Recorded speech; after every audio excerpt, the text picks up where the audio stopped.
आपके अपने YouTube channel वर्कसाइड class दोस्तों आपका स्वागत है। जैसा कि दोस्तों आपको पता है 4 मार्च को हमारा कक्षा 12वीं का लेखा शास्त्र अकाउंटेंसी का पेपर है। ओके, तो हम इसकी लगातार तैयारी करेंगे। इससे पहले दोस्तों मैं आपको 2 अंक की महत्व प्रश्न बता दिए, सॉल्यूशन के साथ कह रहे थे, तो सॉल्यूशन के साथ हम देखने वाले इस वीडियो में से आपका पार्ट 1 है। सो वीडियो को ध्यान से अंत तक देखिएगा। सॉल्यूशन के साथ मैं आपको बताने वाला हूँ, तो देख लेते हैं। तो देख ले पहले हम सबसे पहले देख लेते हैं कि आपके किस चैप्टर से 2 नंबर वाले क्वेश्चन आपके आने हैं। तो हम इसमें के लिए क्या है ब्लूप्रिंट पहले देखेंगे। तो ये इस बार से आपका ब्लूप्रिंट दिया हुआ होगा। तो देखिए आपके ये चैप्टर दिए हुए इस बार, तो किन किन चैप्टर से आपके 2 नंबर वाले आने हैं, तो पहले हम उसे देख लेते होंगे। देखिए आपका ये ब्लूप्रिंट है जो स्टार्ट का 2024 का ब्लूप्रिंट है। उसमें आपको ये नहीं बताया कि 2 नंबर वाले कितने आने, 3 नंबर वाले कितने आने, 4 नंबर वाले कितने आने, ये ब्लूप्रिंट में नहीं पता होगे। लेकिन दोस्तों जो पिछले साल का ब्लूप्रिंट 2023 का, उसमें ये सब पता दोगे। तो देखने में आया कि जो आपका जो 2023 का ब्लूप्रिंट है सभी सब्जेक्ट का होगे, उसी के अकॉर्डिंग पूरा आपका आ रहा है होगे। तो ये आपका उसी के अकॉर्डिंग हमें पढ़ना है होगे, और उसी के अकॉर्डिंग आप मॉडल पेपर भी आपके बने हुए होगे। तो देख लेते हैं। तो देखिए आपका जो साझेदारी लेखांकन मतलब पहला आपका अध्याय है आधारभूत अवधारणा, इससे 2 नंबर का आना है। फिर आपका क्या है साझेदार का निवृत्ति मृत्यु और साझेदारी फर्म का विघटन, इससे आपका आना है क्वेश्चन।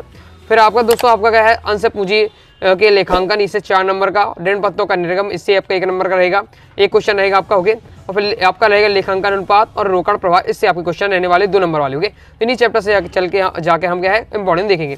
चलिए हम देख लेते हैं इंपॉर्टेंट क्वेश्चन 2 नंबर वाले।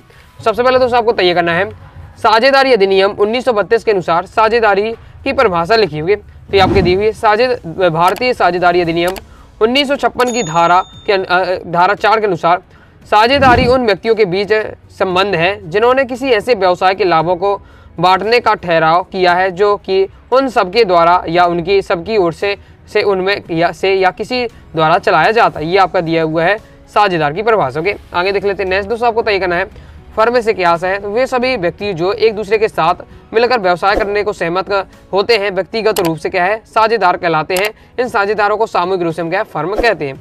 नेक्स्ट दोस्तों आपको तय करना है साझेदारी संलेखन से क्या आशय है। सॉल्यूशन आपका ये दिया हुआ है कि एक समय के बाद साझेदारों में आपस में मतभेद उत्पन्न होने के लगते हैं, अतः भविष्य के होने वाले मतभेदों को समाप्त करने के लिए साझेदार पूर्व से ही कुछ शर्तें तय कर लेते हैं।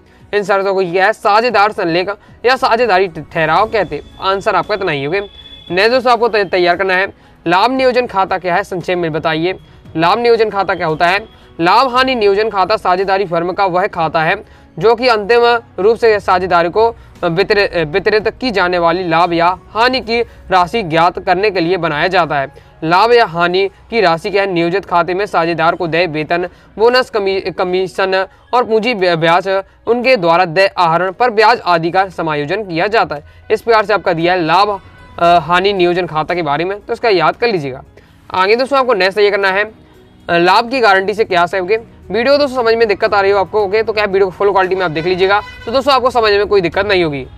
ओके, तो लाभ की गारंटी से क्या है। तो लाभ की गारंटी से क्या है साझेदारी व्यवसाय में फर्म के किसी योग्य कर्मचारी को या अन्य किसी व्यक्ति को साझेदार बनाते समय एक निश्चित राशि तय लाभ मिलने का गारंटी या आश्वासन दिया जाता है। यदि ऐसे साझेदार को गारंटी राशि से कम लाभ प्राप्त होता है तो अंदर की राशि गारंटी देने वाले एक या कुछ सभी साझेदारों द्वारा संयुक्त रूप से क्या है पूर्ति की जाती। ये आपका साझेदार के लाभ की गारंटी। ओके, तैयार कर लीजिएगा। आगे देख लेते हैं। नेक्स्ट दोस्तों आपका आहरण पर ब्याज गणना की क्या है विधियों को आपको समझा देना है। तो पहले आपकी गुणनफल विधि है। ओके, तो इसको आपको तैयार कर लीजिएगा। फिर नेक्स्ट दोस्तों हमारा है औसत भुगतान विधि, तो इसे भी आपको देख लीजिएगा। आगे देख लेते हैं। इसके आगे आपका ये दिया हुआ है, तो इसे भी आपको तैयार करना है। तीसरी विधि है सारण विधि, इसे भी आप देख लीजिए। नेक्स्ट दोस्तों हमारा क्वेश्चन है यदि कोई साझेदार प्रत्येक माह के प्रथम दिन 1500 रुपये वर्ष भर आहरित करता है तो 10% वार्षिक दर से वर्ष का आहरण पर ब्याज ज्ञात कीजिए। इस प्रकार से इसका सॉल्यूशन दिया हुआ है, तैयार अच्छे से कर लीजिएगा। ये आपका कंप्लीट सॉल्यूशन दिया हुआ है। ओके, किस प्रकार से आपको सॉल्व करना है, सिंपल आपको ये फॉर्मूला लगा देना है, मान रख दीजिएगा, आपका आंसर आ जाएगा। आगे देख लेते हैं। नेक्स्ट दोस्तों हमारा चैप्टर है साझेदार की निवृत्ति एवं मृत्यु, इस वाले चैप्टर से देख लेते हैं। इससे क्योंकि आपका 2 नंबर वाला आने वाला है। तो सबसे पहले आपको तय करना है एक साझेदार की निवृत्त होने के 2 कारण लिखिए। साझेदार की निवृत्त होने के आपको कारण बताने हैं। तो इसमें कई सारे आपको कारण दिए, कोई भी आपको 2 दोस्तों तैयार कर लीजिएगा। ये आपके कारण दिए है, स्क्रीनशॉट आप ले लीजिएगा। नेक्स्ट दोस्तों आपको तैयार करना है जब साझेदार अवकाश ग्रहण करता है तो हिसाब संबंधी 2 समस्या बताइए। तो साझेदार के अवकाश ग्रहण करने पर हिसाब संबंधी समस्या पहला है संपत्तियों का पुनर्मूल्यांकन, दूसरा है ख्याति की गणना। ये 2 समस्या क्या है उत्पन्न होती है। आगे देख लेते हैं। नेक्स्ट दोस्तों आपको तैयार कर लेना है वार्षिकी से क्या आशा है। तो वार्षिकी से क्या आशा है आपका जब साझेदारी फर्म अवकाश ग्रहण करने के बाद साझेदार को एक मुक्त राशि नकद चुकाने में असमर्थ हो तो उसकी देय राशि का भुगतान वार्षिकी पद्धति के द्वारा किया जा सकता है। वार्षिक आशय वार्षिक भुगतान से होता है। ओके, आगे देख लेते हैं। आगे दोस्तों हमारा नेक्स्ट चैप्टर है साझेदार में फर्म का विघटन। इस वाले चैप्टर से 2 नंबर का आपका रहने वाला देख लेते हैं। तो सबसे पहले इसमें आपको तैयार करना है कि वसूली खाते से क्या है, बहुत ज़्यादा महत्वपूर्ण है कि वसूली खाता क्या कहलाता है। तो फर्म के विघटन के समय जिस खाते में संपत्तियों का विक्रय एवं दायित्व का भुगतान दिखाया जाता है उसे वसूली खाता कहते हैं। इतना मेन आंसर है, तो इसे आपको सबसे पहले तैयार कर लेना है 2 नंबर के लिए। बाकी और डिटेल से दिया है, पढ़ लीजिएगा और समझिएगा। ओके, नेक्स्ट साझेदारी फर्म के विघटन से क्या है, तो आपको इसका आंसर बताना है। भारतीय साझेदारी अधिनियम 1932 के अनुसार जब किसी फर्म के सभी साझेदारों के मध्य साझेदारी समाप्त हो जाती है तो उसे फर्म के विघटन की संज्ञा दी जाती है। तो इसे आपको याद कर लीजिएगा। बाकी ये पूरा आपको समझाया गया साझेदारी फर्म के विघटन से बारे में, तैयार अच्छे से कर लीजिएगा।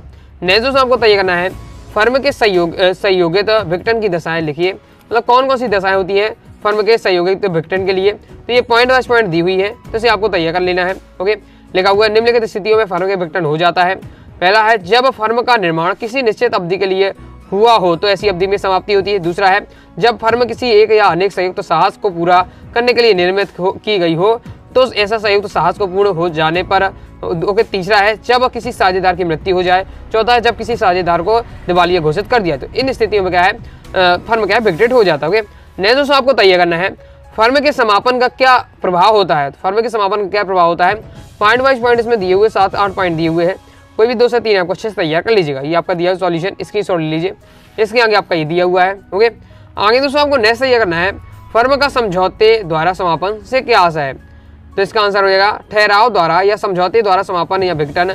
धारा 40 के कहा गया है कि जब सभी साझेदार परस्पर सहमति से यह ठहराव कर लेते हैं कि फर्म का अंत कर दिया जाए तो ऐसी दशा में फर्म का अंत हो जाता है। इसे समझौते द्वारा समापन या विघटन कहते हैं।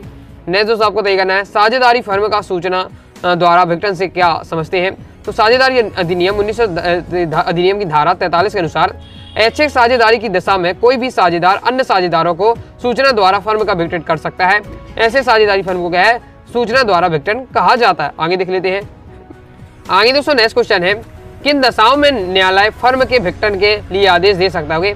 तो दिया है धारा 44 के अनुपात के अनुसार है आपका। ओके, किसी साझेदार द्वारा न्यायालय के बाद प्रस्तुत करने पर न्यायालय निम्न किसी भी आधार पर फर्म के विघटन का आदेश दे सकता है। पहला है किसी साझेदार का पागल या अस्वस्थ मानसिक हो जाना। दूसरा है स्थायी रूप से अयोग्य हो जाने के कारण किसी साझेदार अपने कर्तव्यों का पूरा नहीं कर पाना। इस प्रकार से दिया हुआ है। ओके, तो इसकी शॉर्ट आप ले लीजिए। क्या साझेदारी ऐसे दुराचरण का दोषी हो जाने पर जिससे व्यापार का प्रतिकूल प्रभाव पड़े। इन स्थितियों में क्या है आपको 3 से 4 तैयार कर लीजिएगा। क्या न्यायालय का है फर्म के विघटन का आदेश दे सकता है। ओके, तैयार हो जाता। आगे दोस्तों आपको नेक्स्ट ये करना है साझेदारी के विघटन और फर्म के विघटन में 2 अंतर आपको तैयार कर लेना। तो ये आपके अंदर दिए हुए हैं संबंध, फिर व्यापार का समापन, तीसरा है विघटन। इनके आधार पर आपको क्या है साझेदारी समापन और फर्म के विघटन समापन पर आपको क्या है अंतर दिया हुआ है, तैयार कर लीजिएगा। ओके, 3 पॉइंट है, तीनों तैयार कर लीजिए। इस प्रकार से आपका दिया हुआ है। ओके, तो इस प्रकार से दोस्तों हमने इस वीडियो में क्या है 2 अंक की महत्व से कवर करिए। क्योंकि कुछ और क्वेश्चन आपके रह जाते तो एक सेकंड पार्ट आएगा जिसमें हम क्या है कवर कर लेंगे। तो क्रम से आप तैयारी करना चाहते हैं, वीडियो देखना चाहते हैं तो अलग से प्लेलिस्ट बना दी class 12th accountancy important question 2024 के नाम से प्लेलिस्ट पे जाकर क्रम से आप वीडियो देख लीजिए। ओके, तो आई होप आपको वीडियो पसंद आएगी। वीडियो पसंद आए वीडियो लाइक करके चैनल सब्सक्राइब करिएगा। दोस्तों कोई डाउट आता है तो कमेंट बॉक्स में आप जरूर पूछ लीजिएगा। साथ ही दोस्तों क्या है टेलीग्राम चैनल को ज्वाइन कर टेलीग्राम चैनल को ज्वाइन कर लीजिएगा, इंस्टाग्राम फॉलो कर लीजिएगा। मिलते हैं नेक्स्ट वीडियो में, तब तक के लिए बाय बाय।